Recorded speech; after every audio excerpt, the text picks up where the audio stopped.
नमस्कार दोस्तों, मैं अंकुर उपाध्याय स्वागत करता हूं आप सभी का एक बार फिर से अपनी नई वीडियो में।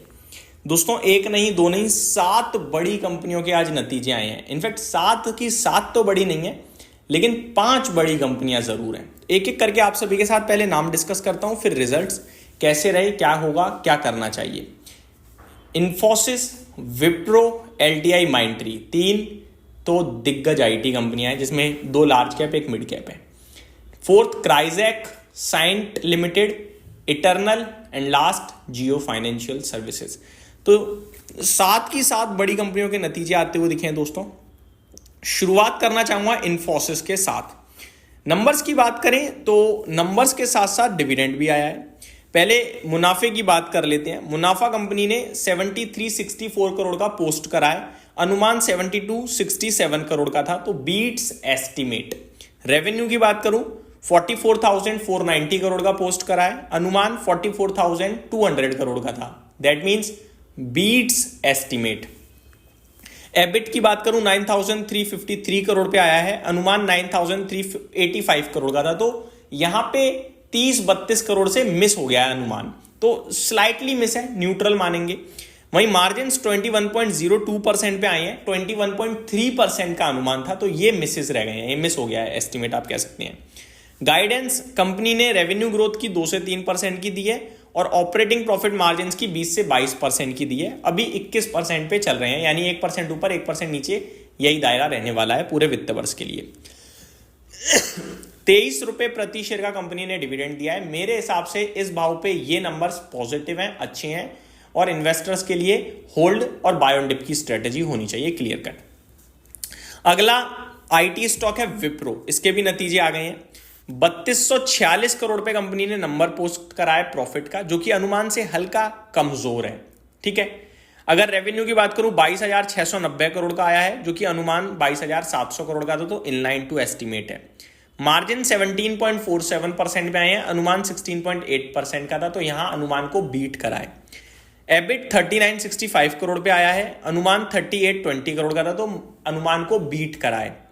मार्जिन जैसा कि मैंने बताया 17.47% पे, अनुमान 16.8% का था। तो विप्रो के फ्रंट में इन्फोसिस का एग्जैक्टली अपोजिट है। जैसे कि इन्फोसिस ने प्रॉफिट और रेवेन्यू अच्छा पोस्ट करा, लेकिन एबिट और मार्जिन अनुमान से हल्के हल्के कम रह गए।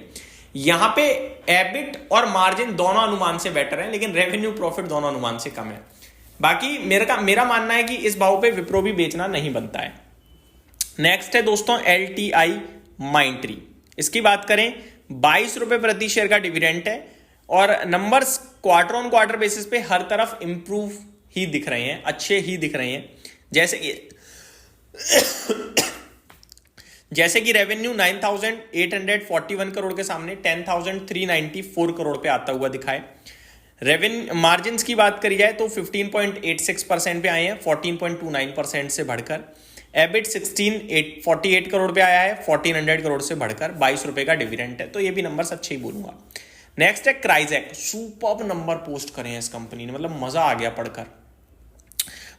20 करोड़ से मुनाफा 48.3 करोड़ पे आया है। रेवेन्यू 130 करोड़ से 160 करोड़। मार्जिन 25% से बढ़कर 38.99, 39% एग्जैक्टली आप कह सकते हो मार्जिन। बहुत तगड़े नंबर है, मतलब 32.5 करोड़ से 63.3 करोड़ कामकाजी मुनाफा। सुपर्ब नंबर क्राइजेक की तरफ से। अगला स्टॉक है दोस्तों साइंट लिमिटेड। साइंट की बात करी जाए 16 रुपए का डिविडेंड है, और डिविडेंड को छोड़कर सब खराब है, मजा नहीं आया नंबर्स में। जैसे कि मुनाफा 154 करोड़ के सामने 127 करोड़ रह गया है। रेवेन्यू 1720 करोड़ के सामने 1780 करोड़ है, तो रेवेन्यू हल्का बढ़ा है। मार्जिन 9.5% से 8.23% रह गए हैं। एबिट 163 करोड़ से 147 करोड़ रह गया है, बेकार।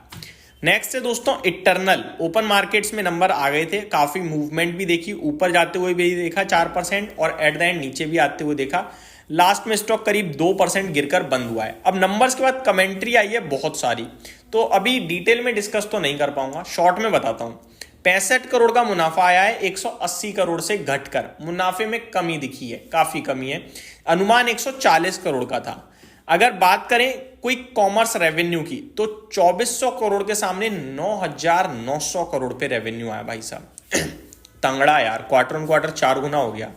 Hyper pure supplies B2B business की बात करें तो ये घट गया है, 2300 करोड़ के सामने 1000 करोड़ रह गया है।